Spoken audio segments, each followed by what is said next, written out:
Kuşta marifet ehline geri zekaline. Saçlar bizim ama yani gerekmeli.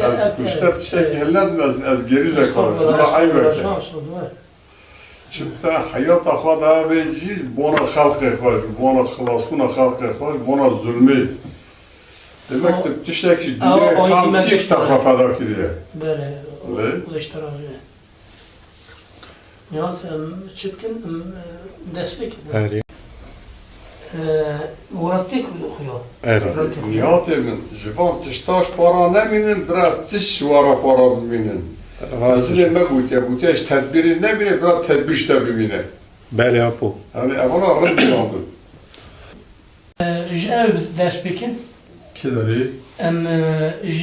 Te despekin tu navi xo, eşyata xo, ev xo yani xo biden asanda ki biraz ev kayda bikebe yani navi te. Navete, göndete.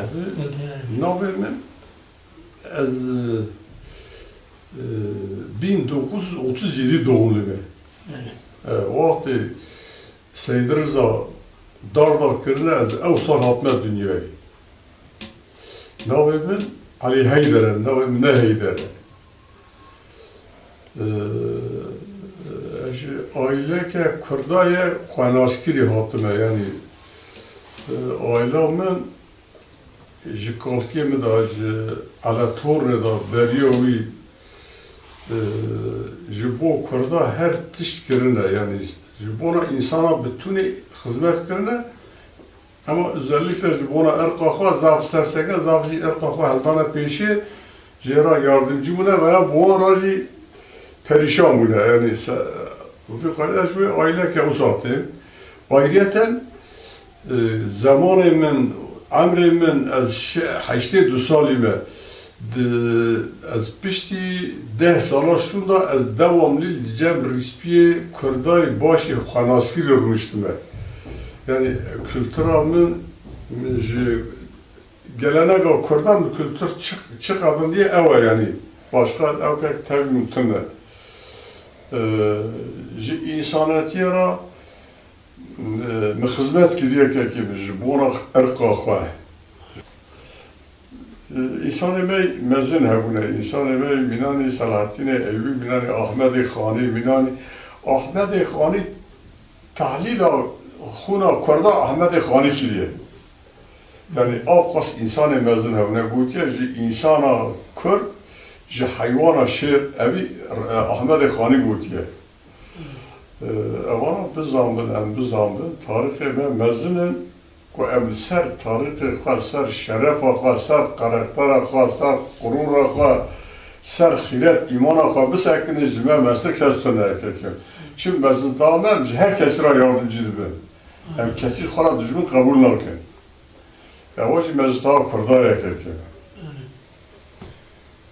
Ablayda zaten mesele bakır geç mecbur pırsa ama o vakit hat az sabır pırsın yani aşiyeti elbette acı yani aşiyeti evnakum yani başına benim çünkü ama aşiyetici Rusya ke Kurdana çünkü başaracağım evet ya evini kari babacık kari kabul kişi ya gerek ki hele işte deraki aşiyeti بین زانین یعنی تین زانین یا جی نای زانین داخل راسته یعنی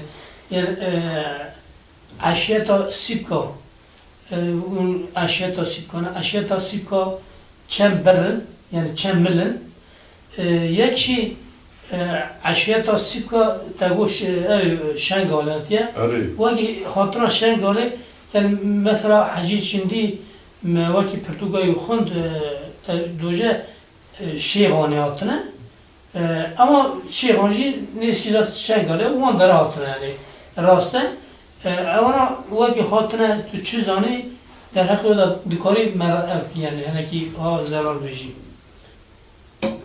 devre şiabdi böyle devre şiabdi şeyh istiyor mezine istiyor böyle emci devre şiabdi yam qatiyana abdi yani şiabdi şeyh istiyor Naha anha ezdici bu vate kumana sıkın dibejin mala ate yani aslında nave aylama mala ate nava vana koda meşhara şeyh kabul kindi ve şeyh ve mezune bana. Yani tabi şeyh diye vana yani ne bu şeyh diye sahtekariya koymaş kapandılar. Yani evvela hani yalnız şeyhi izya erkaka ne kapandı. Hani jara hizmet gidiyor.